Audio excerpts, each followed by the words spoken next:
the majority of your customers are not in the market today for what you want.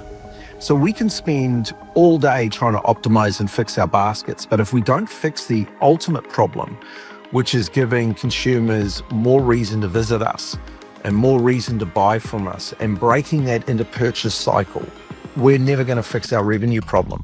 Excited for today's podcast with Andy. Andy's a seasoned vet. He's been in e-com for quite a long time, even dated himself in the podcast. He's sold things like computers online through Dell to other products. It's a really interesting episode on how to sell regulated products on the internet. Something I didn't know too much going into the podcast. So I hope you all enjoy it today. Joining us today, we have Andy Lark, who's an advisor at Drinks. Welcome, Andy. Hey, great to be with you, Kellen. Yeah. Awesome.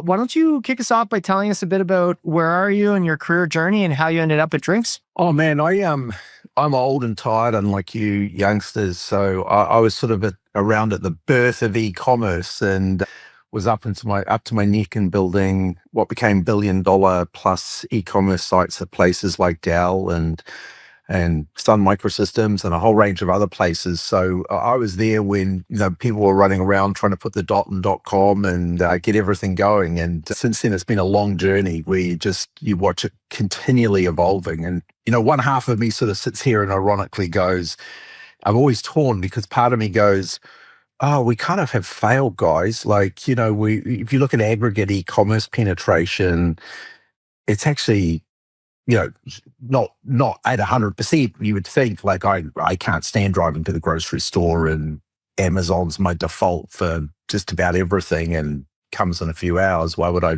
bother getting in the car? But on the other side of it, you just look, it's just remarkable. And we tend to forget just how incredible it is that, I want my favorite soap, or I've run out of whatever I've run out of, and a few clicks later, it's heading my way. That's a pretty incredible transformation in commerce itself. But yeah, it's been a long journey, a long and wild ride. Yes. Very cool. For those that don't know, maybe tell us a bit about what is Drinks.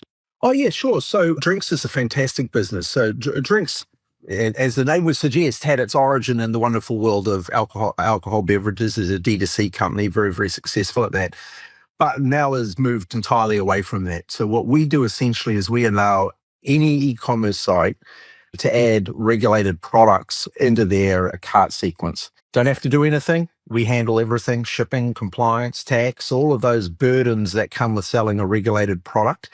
And simply put, what that means is if you've got an audience with an affinity for alcohol, and alcohol is actually one of the highest affinity categories out there. So you go to quince.com, you go to Urban Stems, you're buying flowers, it would seem somewhat natural. You'll add a bottle of champagne maybe with it.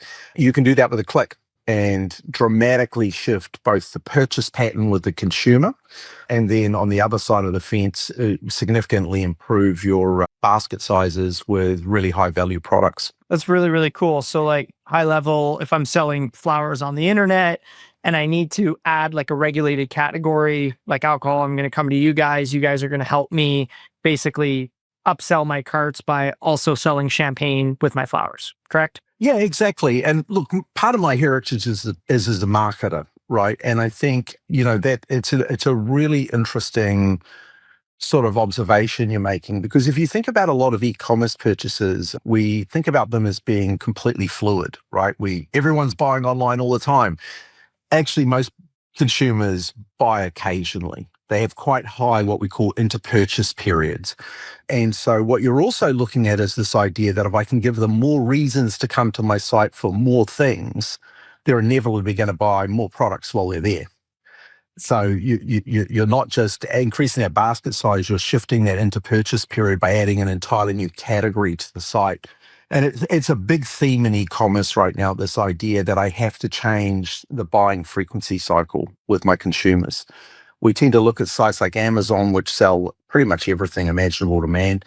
And you go, okay, well, that's fantastic. They've got really high frequency purchasing patterns. But for the majority of e-commerce merchants, the purchasing frequency is quite low. It could be once every 3 months, once every month, occasional purchasing. The more reasons a consumer's got to hit your site, the more they're going to buy in aggregate over time. Very cool. Tell me a bit more, like obviously AI and e-com has been a big topic of discussion. I noticed you guys kind of describe yourselves as an AI led platform. Maybe talk to me a bit about that, where you guys are really leveraging AI. How is that kind of applicable in this use case, out of curiosity? Yeah, absolutely. So obviously AI enables us to build, deploy, get everything done without the e-commerce merchant having to do anything really. But the other side of it for us, the focus has really been on you. Imagine, Caitlin, you're running a flower shop and your target is a particular demographic. You go, okay, where do I start? What wine do I sell them? What's going to appeal? Well, using our enormous data graph, one of the largest around, we can actually tell you, we can use AI to predict not just these are the styles of wine or alcohol that a consumer that visits your site might enjoy, but we can also tell you what labels they're most likely to respond to, what style of label they're going to respond to. So you think about someone like Quince, which is, I love their site, I love their products. They sell a premium product at a really affordable price. So they do attract a premium audience, right? So it makes sense for them to be selling Dom Perignon and high value wines alongside other styles of wines. Where let's say you're purchasing flowers and your basket size is, let's say, $40 or $50, probably slapping a $200 bottle of wine alongside for that audience, not something that may work, but getting the right pricing, the right packaging, the right products and merchandising, that's the magic AI can work for a merchant. Yeah. And look, obviously, it helps you intercept other parts of buying journeys as well. I mean, the shift to AI by a base search, for instance, for those of us that are reasonably native to AI. I mean, I haven't searched on Google for I don't know how long. I start the majority of my just general searches inside of Perplexity, and occasionally I'll try not to do it in ChatGPT so I don't pollute everything else I'm doing there. But suddenly now I'm intercepting whole new search criteria across AI. That's interesting. I think you're right. I think everyone's looking at AI, at least from my perspective, in two lenses, like operational efficiencies inside your business, agentic development, all things like that. And then the things I'm more so interested is understanding how they intersect into commerce, right? So you're right. Discoverability is happening in LLM engines. Makes sense. That traffic's growing. It's converting higher, allegedly. So that's really interesting. Like, what was the fundamental problem that you guys were solving for your merchants? Was it that, hey, you have different alcohol regulations in different countries and likely even amongst different states, and then you guys are really just bringing them the technology that enables them to just click a button and do everything from collect taxes? To solve this, it's a great question. To solve this problem, we had to do a number of things. These are very complicated things to sell. First of all, the alcohol industry, as an example, is tied up in a prohibition era distribution funnel. It's rife with regulation, taxation complexity, both at a state and even a county level. So that's the first problem to solve. We've solved that completely and automated, both for wineries and for e-commerce brands. So if you're a winery and you're looking to sell online, we make that simple and easy for the first time. Second problem you had to solve is, okay, that sounds good. What do I sell? I mean, should I sell rosés? Should I sell champagne? Should I sell cabernets? What should I sell? Should I sell non-alcoholic wines? And the simple answer is AI can help solve that problem along with our expertise. And then the third problem I had to solve is, that all sounds good. I know what I want to sell. How do I get it? And I don't want to buy wine and warehouse it, and I don't want to ship it, and I don't want to manage all of that. Well, we solved that as well. So if you look at that and a whole lot of other magic, you can sit with an e-commerce merchant and go, if you want to flick on alcohol on your site, that's a very simple and easy process for us to do. So actually, now you have a different part of my brain going. So you have alcohol, and then you have flowers, right? That's a very clear like synergy. Is there any other synergies for alcohol that you guys are maybe surprised by? Nearly every industry. You look at Quince, who's in fashion. You look at Forbes, who's in media. You look at grocery. You look at the list is just endless. I mean, and when we think about grocery, we think about the big mega category of grocery. We don't tend to think about the folks, hundreds of thousands of folks that subscribe to meal kits, or they subscribe to, let's say, their favorite venison or steak delivery service. And then you think about influencers, right? We've done some great work with Half Baked Harvest, really powerful influencer sites, surfacing great recommendations on foods, on menus, and things like that. So the list is just endless. Like we're just scratching the surface right now on where this fits and where it sits. And nearly any category goes well together. Now, I'm not sure you'd snag a bottle of champagne to go with your new computer, but you get the drift. I think it's more in the true consumer side product vector. But media, for instance, is another very strong category for us. If you're listening to the e-commerce toolbox, you're entitled to a podcast exclusive website audit.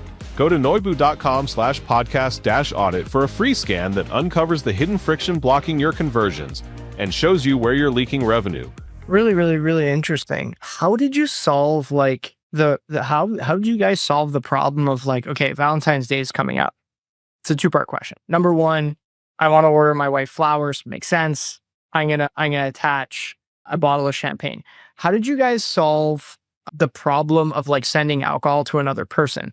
Do I need to upload her driver's license? Obviously, I'm 21. Yeah, we handle the compliance verification, age verification as part of our process. We handle the delivery. We handle then the delivery expertise to go, I need to see a driver's license. This is alcohol. So we handle all of that automatically. It's built into the platform. And those are it's a good question because those are sort of the barriers you immediately run into when you chat to people. I think one of the other really interesting things, and this applies to all e-commerce categories, right? And it goes back to that original point I made. As someone who's old and tired in the e-commerce space, I often look at it and go, man, e-commerce has been incredible. What a success story. What an industry. And I go, yeah, but alcohol penetration in e-commerce is 10% of total volume. It's so underpenetrated. And even the leading categories are at 20% penetration. Consumers as a whole have heavily orientated towards e-commerce for convenience or access to selection. And this is a key point because suddenly if I've got products on my site, you could get flowers from anywhere, right? Yeah, on the way home, you could pull in somewhere and snag some flowers. You can get flowers from anywhere. But you can't get flowers from anywhere with a beautiful bottle of rosé that is got a big gold star on it and isn't available anywhere else. So what you're trying to do with these kinds of products is build a sense of differentiation, build a sense of exclusivity, build a sense of a better together proposition for the customer that causes them to go, wow, this is super cool. I can't get this anywhere else. I'm going to come back here for this gifting or whatever I'm trying to achieve. So it's this age-old problem in e-commerce is how do I get the consumer to shift their buying pattern? That's really cool. Yeah, I know ordering alcohol wasn't exactly easy. It was probably a technical barrier from the beginning. Oh my God, it's easier. It's easier to buy a Tesla. Yeah. Online. So yeah, and so we set out to solve that problem. We wanted it to be easier than buying a Tesla. We wanted it to be click, you've got wine on the way. I love that. No, really cool. Shifting, I know that you spent a lot of your career on marketing and conversion rate optimization. How are you thinking about that in terms of the merchants using your software? You're obviously injecting some additional steps into the checkout process. How should they think about increasing overall revenue where it's you're adding steps, maybe that decreases conversion a little bit? Yeah, and look, the trick is not to add steps. The trick is I'm shopping on the page. I see a better together. Urban Stems, for instance, is very good at this, where you've got the wine and the flowers together, and I just want that. Click, click, click. It's almost zero impact on the basket conversion process, right? Now, as someone who's been around e-commerce forever, and I don't want to dismiss the importance of focusing on your conversion speed and how frictionless you can make that. And you probably like me, you can tell how many boring meetings you've been in a week by the number of Amazon packages landing on your doorstep. There's a direct correlation between the two. And then you're wondering, why did I order all those sponges online? I've got 200. And so, yeah, e-commerce leaders are right to focus on conversion. We've made that painless. That's not the fundamental issue, though. There's a really core rule that originated fundamentally out of B2B marketing, but it's equally applicable in the extreme to consumer goods marketing online. And it's called the 95-5 rule. And what that's it's not really a rule, technically, it's more of a rubric or a construct, but it's true. And that is the majority of your customers are not in the market today for what you want. So we can spend all day trying to optimize and fix our baskets. But if we don't fix the ultimate problem, which is giving consumers more reason to visit us and more reason to buy from us and breaking that into purchase cycle, we're never going to fix our revenue problem. We are basically optimizing a fixed revenue pool that we have today and paying a lot of money to try and increase that revenue pool. But we're not really fixing the majority of the problem, which is the majority of customers are not buying from us at all today. And how do I increase their purchase frequency? How do I increase their visit recency to my site? And then when they're there, how do I get my basket up in size dramatically? And if I fix that problem, I could tune my conversion rate at the point of basket origination by 1%, 2%, 5%. I can convert that. I can improve that all day long, but I'm not actually going to solve my fundamental scaling and growth problem as an e-commerce business. Makes sense. Have you guys ever considered the synergy of other regulated products, or are you just looking at it? Oh, absolutely. We're looking closely at it. You look at the expansion of THC beverages, for instance, in key sectors of the market. That's a really interesting dynamic. So we're working on that at the moment. You look at the overall cannabis market, that is a core trend within specific demographics. And then you look at all the pharmacological products that sit out there that people want. So there's 100 dimensions to regulated products. The one, so we're looking at all of that. We're looking at implementing all of that. We've got a lot of demand and interest from merchants for that. But on the other side of the spectrum, alcohol's a $250 to $300 billion e-commerce category in the US. So at 10% e-commerce penetration, there is heaps of room to grow there. And because it is so underpenetrated, that's the opportunity for the merchant. We do buy alcohol. We buy a lot of alcohol, but we are locked up in very traditional purchasing patterns. And by exposing alcohol in more places to more people, we grow the category as a whole as well. How are you guys seeing with alcohol consumption as a whole? Like, I read an article not that long ago that like overall sales are actually pretty flat for the category. Yeah, look, alcohol sales have always historically gone up and down. It's a squiggly line. In fact, the squiggly line exists in most categories. And whenever you've got economic pressure, consumer wallets under pressure, discretionary items such as that bottle of wine or whatever it might be, they come under pressure. So a lot of this is to do with economic cycles. There's obviously a richness of choices around what you imbue to celebrate these days. And so that's a pressure point. So there's a lot of pressure points. But look, at the end of the day, we're talking about an enormous, $250, $300 billion market. And it goes up and down cyclically, and it's a great market and industry to be in. No, it makes sense. As we're looking to wrap up soon, Andy, talk to me a bit about, maybe since you joined as an advisor, has there been a business that you could talk about that has kind of joined the platform that you're a bit, not necessarily surprised, but you're like, okay, this is cool. This is not something that like, is not a category or a type of business that out of the gate I would have expected, but it makes a lot of sense. Yeah, look, if you look at something like Quince, right? Quince is a remarkable e-commerce brand, just remarkable. Not just in terms of the quality of goods they have and the price points they have, but the fact that they have built a true industrial grade e-commerce platform. And when you look at it and you look at the variety and what's on the Quince site and you go, okay, would alcohol fit here? But they are some of the smartest e-commerce folks I've run into in a long time around the idea of starting with the customer and understanding what the customer's moment of doubt, desire, dissatisfaction is, something I call the mods, right? And that idea that if I'm on Quince and I'm searching for that new cashmere hoodie and I'm encountering premium bag products, I'm in an entire shopping experience that is around highly available luxury products that I can afford and enjoy. And then I suddenly discover champagne and wine and caviar and all kinds of things. That ability to extend the buying journey and engage consumers, just phenomenal. They are very, very good. That's really cool, actually. And that reminds me, have you been in Canada before? I've been there many, many, many times, in all seasons as well. Cool. So there's a local, well, it's only in Canada. It's called Holt Renfrew. It's like a luxury kind of department store. They're actually a customer of ours. Yeah, I know it well. Yeah, And it's kind of similar to what you're saying. yeah, and that's right. And the great multi-product brands understand their number one job is to craft experiences while you're there that surprise and delight you and cause you to open your aperture about the brand. And they're very, very good at Quince and others are very, very good at this. Yeah, it kind of reminds me of like what they do in store, but you guys are just kind of helping it online. Like you're there, you see a luxury pair of shoes, and then there's like a high-end croissant. What they're tapping into is another, I'm putting my sort of professor of marketing hat on here when I go out and teach people about marketing. And I say, look, one of the single biggest myths about e-commerce as a whole is that we are rational decision makers.